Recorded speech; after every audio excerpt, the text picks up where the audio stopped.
Hi, everybody. Okay, so I know we're live. It's coming in. I'm starting to see people starting to trickle in. I'm so excited you guys are here. If you are here on the replay, thank you for watching. I'm super, super pumped. It's telling me, guess what? You're live. It's my very first live, so it's pretty nerve-wracking. If you've been following me for a while, then you know who I am. I'm Ronnie. I'm from A Teacher's Wonderland, and I have been a teacher for 10 years, and I love math. I love science too. Reading, that one stresses me out. Today, we're going to be talking about math centers, and over the next few months, we're going to be talking a lot about math centers and understanding the importance of them, how to organize them, why you should have math centers, and pretty much the whole shebang. So, to start us off, what are math centers? Okay, so I use multiple words like interchangeably. That's the right way to say it. I use math centers, math stations, math rotations, or just rotate all together. For me, they mean the same thing. It's not the same thing as guided math, and I will say that it's not going to be the same thing. So keep that in mind, that it is a whole separate ball game from guided math. And we will eventually talk about guided math, but right now we're just talking about the centers part. When we talk about the centers, this is where the kids are actually hands-on in their learning. And this could be their learning of by themselves. It could be you. It could be with a partner. It could be online. I know we don't do it anymore. We used to have iReady Math. So you could have iReady Math as one of those rotations or stations or sensors, whatever you want to call it.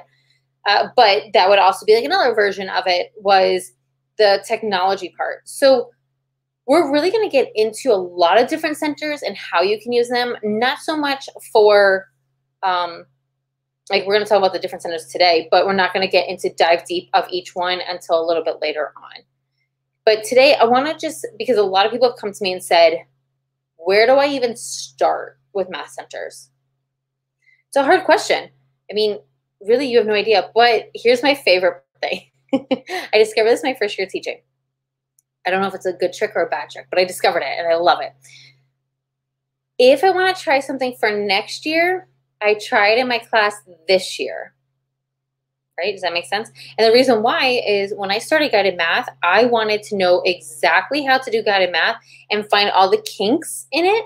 So when I launched it the following year, we started perfectly and we were golden. So that's kind of where we were with that. It was very helpful because I was able to identify what I liked, what I didn't like.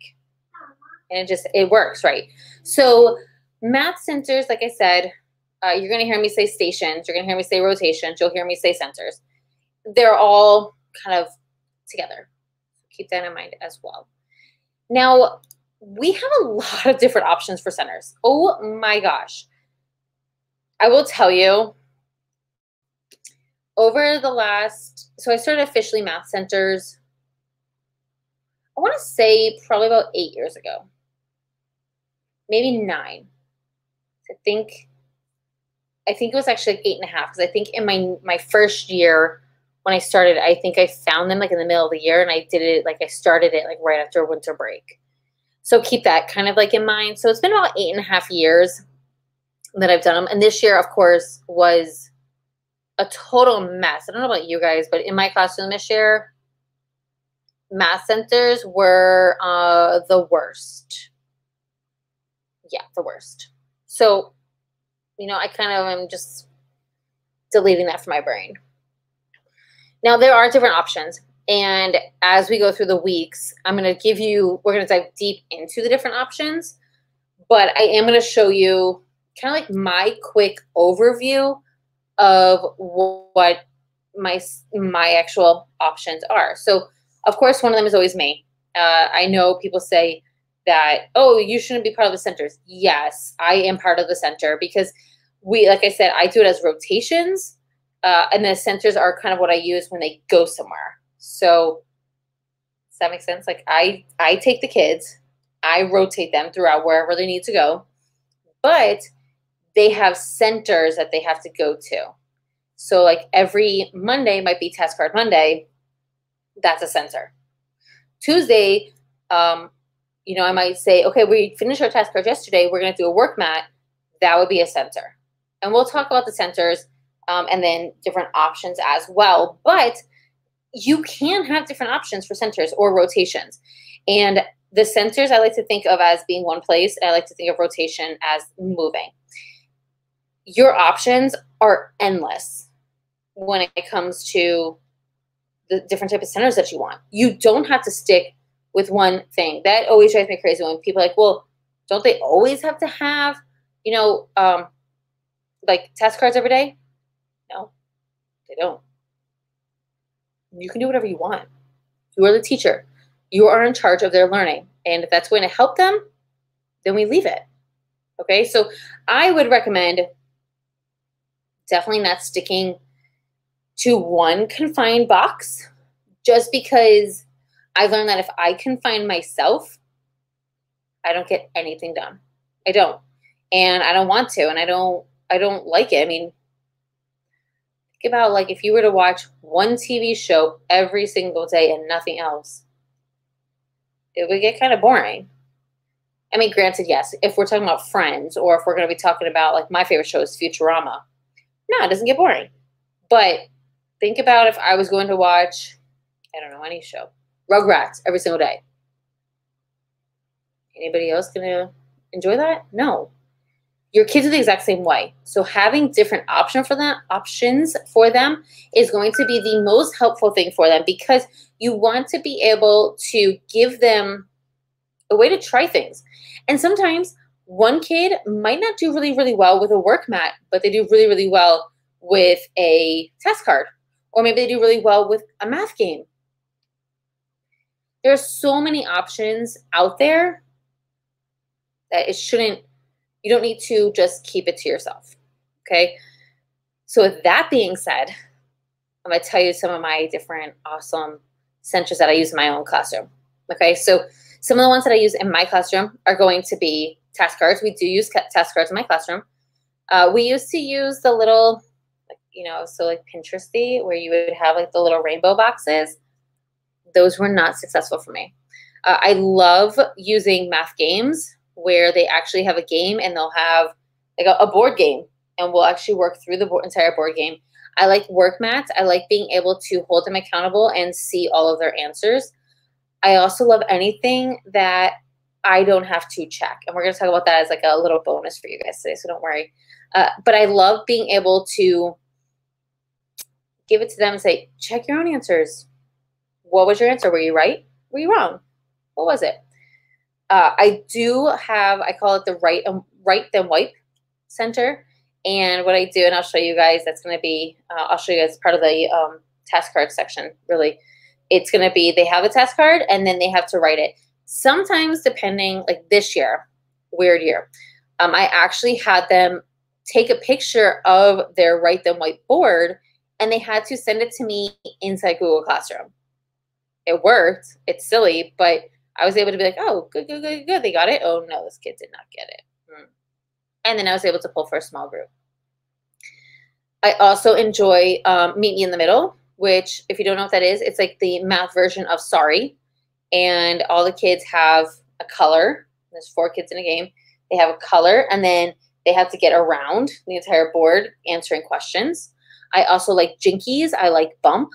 And these are just fun games that kids don't even realize they're playing. Like, really, it's like, have you ever seen a kid, they're like super, super competitive? Well, these games are perfect for them. They become competitive and they compete against each other. It is great. So let's talk about the test cards. And I'm only going to show you guys 2 for today. Next week, I'll give you guys another 2 where I'm going to show you Meet Me in the Middle, hopefully Bump and Jinkies as well. Jinkies is one that I created on my own. Bump was one I found I've used for years, and Meet Me in the Middle is one I created as well. So next week, you guys will be able to see a really cool in-depth version of them just because they're fun. So let's talk about your test cards. Okay, so here's my kit, and all of my kits are in a bag. They're in a sealed bag. They're reusable. And the reason why I do this is because then I can write on it with an Exo marker and say what the skill is. And we will be talking about how to organize these. So don't worry if you are stressing out about how to organize the math centers, because it's not something you need to worry about. All right, so first thing is every single direction that you have, or every single, math game or math center, whatever you want to call it, should always have some type of directions, not just for you as a teacher, but for the kids. And the reason why I say this, and I say this with so much love, but I say this because you do not want to stop your math group in the middle of you teaching to explain how to play a game. So if a kid doesn't understand how to do something, read the directions. What do the directions say? I have had, so last year, I actually had 5 math groups. Normally I do 4. 5 math groups. So that's taking 40 minutes that I have and dividing that by 5, so I had 8 minutes, where normally I would do 10 minutes. 2 minutes makes the biggest difference, because by the time they get settled, it's already been 90 seconds. And now I'm wasting it. No, I can't do that. So I have always given them some type of directions. So these are just our task it up. I like to give them names just because I think it's clever. Not that there's like anything wrong with if you decide to just write task cards. I just like to do it because then the kids have a little bit more investment in it. Like, I was at the task it up station and this is what happened. Okay, so this is our task it up. Using your write them whiteboards, these guys, randomly select a card, write your answer with the number that matches that card. Once your whole group is done, check your answer with the answer key. Now, I have done this multiple ways with my task cards. This year, not so much, because like I said, COVID, it stinks. So I actually will like shuffle these cards, and depending on the class and the crew, I will let them either put it face down and answer it, or first thing in the morning, I'll go to my kids and I'll say, all right, kid number 1, come here. And then what I'll do is I will literally take these cards and I will either put tape on them, or they will hide it around the classroom. They do. They hide it. And so then the kids, once they actually find it, then they have to put it back. You know, of course, like, let's say I'm one of the students, I go around and I find this on the bookshelf. Well, I need to answer it, but I have to put it back. I can't make it harder, but I have to put it back where I found it. So then I answer my task cards and I write it on my write them wipe. And the reason why I have a write them wipe is because I don't want it on paper. Waste of paper. They can put this on an Expo marker. Easy, simple. And then since it's laminated, I literally can just erase it. Expo spray, magic eraser, all that fun stuff.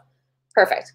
Now, all of your task cards, and if you don't have if you buy task cards or if you download task cards, whatever, and you don't have numbers on them, let me tell you, first thing you should do is number them. Always, always number them. Because when you want to do this, you can use this for every single station after this. Like, you never have to keep reprinting. So like, I will print like 20 of these, or however many kids I have. So this year I have 22. I'll print 25 because you know one will lose it. And then all year, where's your write them wipe card? And they can just keep reusing this. I don't have to print it out every single station. Makes my life easy. So then they go around the room and they get to answer the questions, whatever you decide your questions are. Now, right now, I'm in the state of Florida. So because we live in the state of Florida, we have something called FSA. And in order for us to prep for the FSA, we have had multiple different games of write them wipe. And we will literally pace them around the room and go on a challenge and find them. And it's been a lot of fun. It's been easy for us. And prep work, it's like nothing.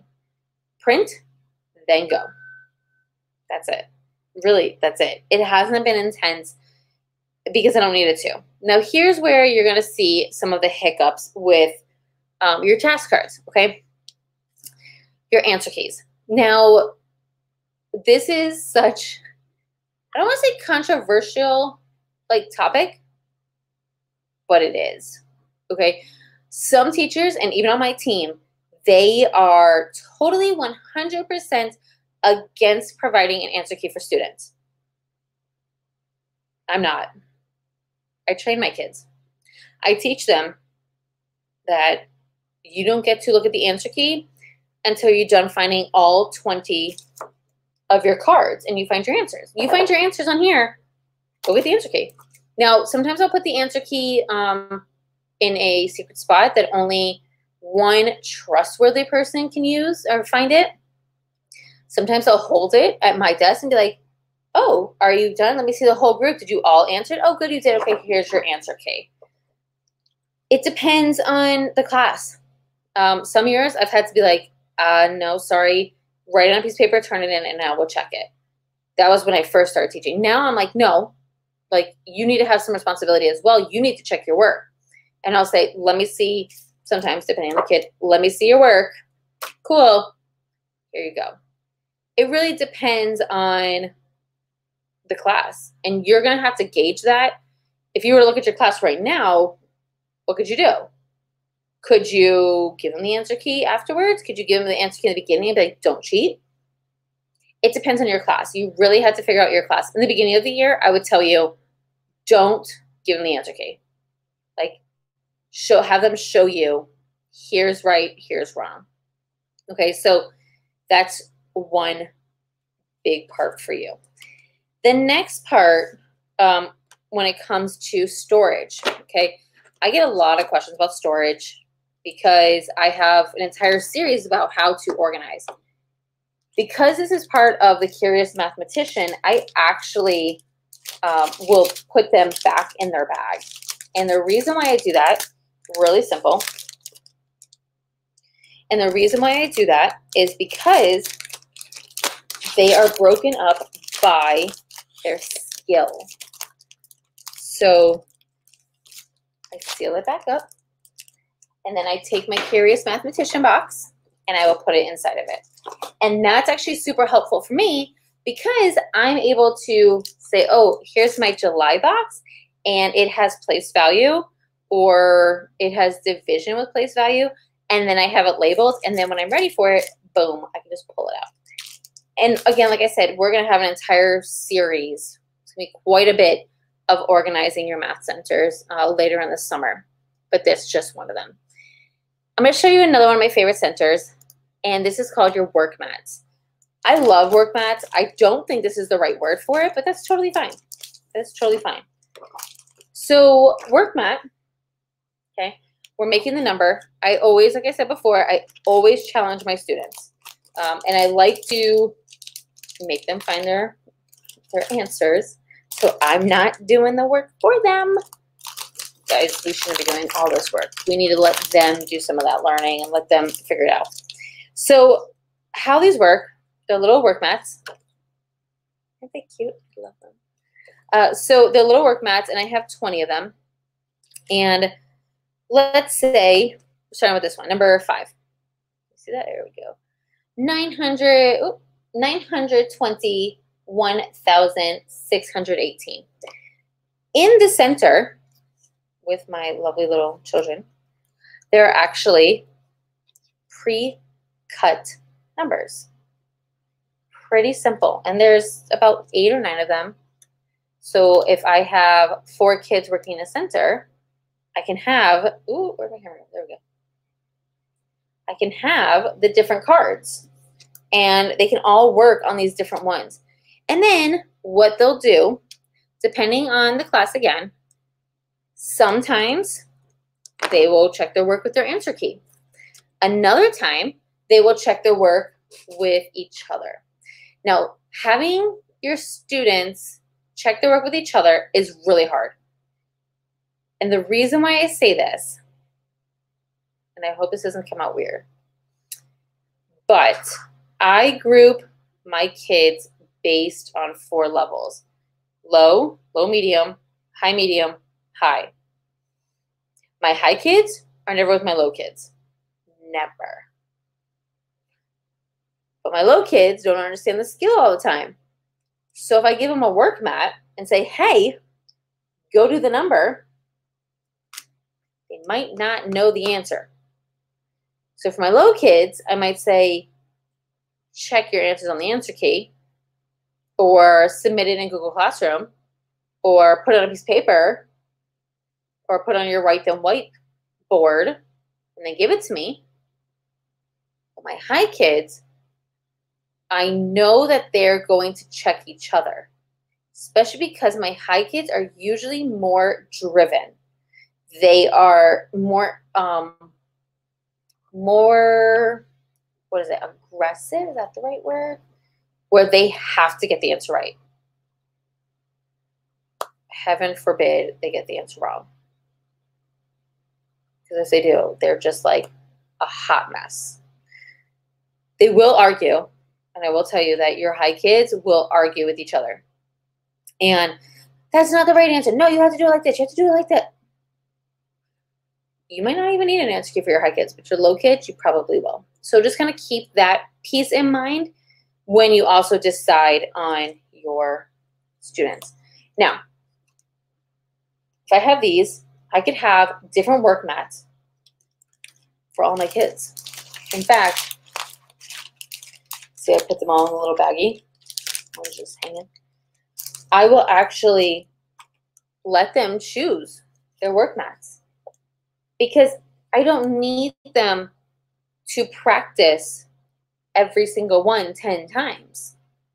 So for this particular set, this is place value. I have it in word form. I have it in expanded form. And they have to give me the standard form, which is where these little itty bitty numbers come from. I'm able to have the kids check these. And then again, I can go back into my other centers, grab the write them whiteboard, and let them fill it in. Now, I don't go crazy. I don't give them too many of these. We go up to 16 on the work mats because the work mats take time. And then what they have to do is they actually have to get their little numbers out and write it. Now, how long does this take me to make a work mat? It probably takes me about 20-ish minutes to actually create the work mat. And I just label them work mat 1 through 20 or 1 through 16. And then I will literally print them out. Sometimes I print them on Astro Brights paper. I love Astro Brights.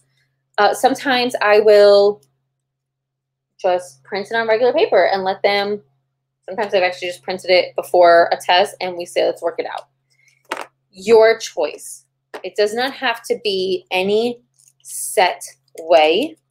And again, like I said, you just want the kids to practice a skill. Now, notice that I had 2 different ways to practice the same skill. We had our work mats, which was option number 1, that the kids are allowed to practice. And then you also had task cards. That's 2 different ways to practice the same skill of the same topic, but it's learning it in a different way.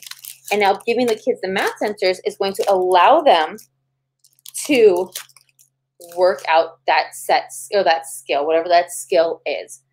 And so like, let's say, I'm going to skip all the way to September. No, August. We go back August 10th this year. So let's say August 10th comes, we start math centers August 13th. I don't even know if that's like a Friday or whatever day it is. We start the math centers on that Friday.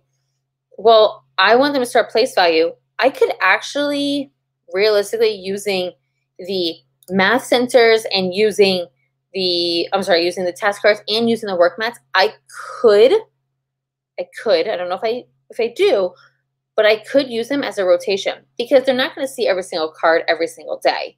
So I could use those for 5 days. And then once I start that new skill, I can move on. Now, sometimes, again, depending on the year, I might not give my kids the place value skill for right now. You're probably like, well, why not? Like they just learned it with you in small group, or they just learned it as a whole group. Why not just give it to them? And the answer is simple.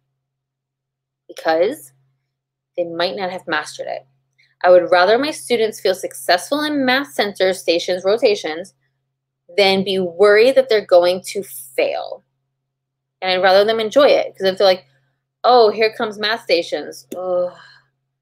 Well, what teacher is going to want to encourage that? What teacher is going to want to do any more math stations? No one is, right? Because they're just going to be so annoyed. It won't work. So that's just kind of one of my lovely little tips for you is that you should just wait before you actually send them off.